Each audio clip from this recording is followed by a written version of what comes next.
CM योगी पर केशव प्रसाद ने दिया ऐसा बयान, राहुल प्रियंका के उड़े होश, अखिलेश के खड़े हुए कान। योगी ने कसे ऐसे पेज, केशव प्रसाद करने लगे योगी की तारीफ। नमस्कार दोस्तों, मैं हूं आपके साथ हर्ष भारद्वाज। यूपी के डिप्टी सीएम केशव प्रसाद मौर्य, जिन्हें मुख्यमंत्री योगी आदित्यनाथ का कंपेटिटर कहा जाता है, जिनके मुख्यमंत्री योगी से अदावत के किस्से लोगों को मुंह जुबानी याद है, उन्हीं केशव प्रसाद के सुर इन दिनों बदले बदले नजर आ रहे हैं। दरअसल केशव प्रसाद ने योगी आदित्यनाथ की तारीफों के कसीदे पढ़ते हुए कुछ ऐसा कह दिया जिसे सुनकर योगी तो योगी बल्कि अखिलेश यादव और राहुल गांधी के भी होश उड़ गए। केशव कहते हैं कि योगी जैसा तो देश भर में कोई मुख्यमंत्री नहीं है। जी हाँ, सही सुना आपने, केशव प्रसाद ने यही कहा है, जिसके बाद सियासी गलियारों में चर्चा तेज हो चली है कि केशव प्रसाद मौर्य का ये हृदय परिवर्तन आखिर कैसे हुआ।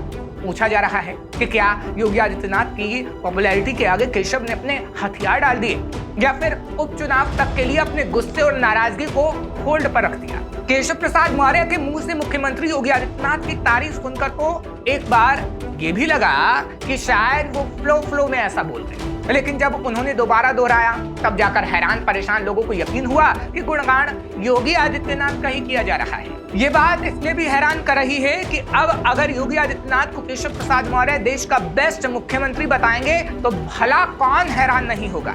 कल तक यही केशव प्रसाद मौर्य बात बात पर योगी आदित्यनाथ को नकारने की कोशिश कर रहे थे।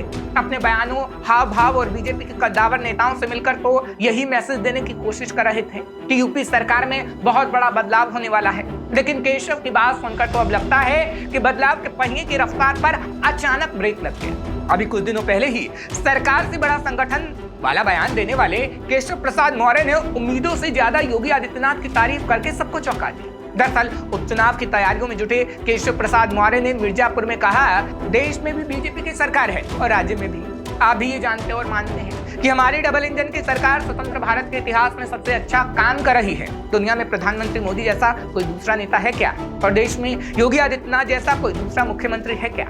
दुनिया के सबसे शक्तिशाली और प्रभावशाली नेता हमारे प्रधानमंत्री मोदी हैं, और देश में जब सभी मुख्यमंत्रियों की तुलना होती है तो सबसे अच्छा काम मुख्यमंत्री योगी आदित्यनाथ की अगुवाई में किया जा रहा है।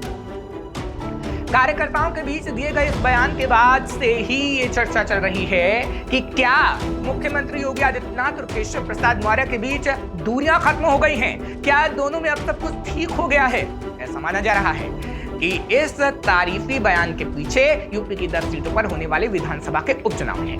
कहा जा रहा है कि बीजेपी आला कमान ने दोनों नेताओं यानी केशव प्रसाद मौर्य को मतभेद खत्म करने और इसे आगे ना ले जाने की सलाह दी है। तो बताया जा रहा है कि ऐसा संदेश भी भेजा गया है कि दोनों के एक सुर और एक मंच पर दिखाई भी दे, क्योंकि बीजेपी को चिंता है कि केशव मौर्य और योगी आदित्यनाथ के बीच मतभेद कहीं पार्टी को भारी न पड़ जाए। क्योंकि अभी हाल ही में देश की 13 विधानसभा सीटों पर हुए उपचुनाव में गठबंधन ने 10 सीटों पर बाजी मार ली थी, जबकि एनडीए गठबंधन को सिर्फ 2 ही सीटें मिली थी। वहीं लोकसभा चुनाव में भी जो हाल बीजेपी का हुआ वो किसी से छिपा नहीं है। इतना ही नहीं, यूपी के दम पर बीजेपी का अकेले सरकार बनाने का सपना भी सपना ही रह गया। इसलिए अब बीजेपी और नुकसान झेलना नहीं चाहती। इसलिए केशव प्रसाद को साफ साफ बता दिया गया कि इशारों में या किसी भी तरह योगी पर बयानबाजी कतई मंजूर नहीं। दरअसल यूपी की 10 सीट जिताने की जिम्मेदारी मुख्यमंत्री योगी आदित्यनाथ और केशव प्रसाद मौर्य दोनों की है, लेकिन दोनों को 2-2 सीटें विशेष रूप से जिताने की जिम्मेदारी मिली है। मुख्यमंत्री के जिम्मे मिल्कीपुर और कटहरी है, तो केशव प्रसाद के जिम्मे मंझवा और फूलपुर है। यूपी का ये उपचुनाव बीजेपी के लिए साख का सवाल बन गया है। आपका क्या कहना है इस खबर पर, हमें कमेंट करके जरूर बताइए। श्रेष्ठ उत्तराखंड पर खबरों से जुड़े रहने के लिए चैनल को सब्सक्राइब और लाइक करें, बेल आइकन दबाएं और देखते रहें श्रेष्ठ उत्तराखंड।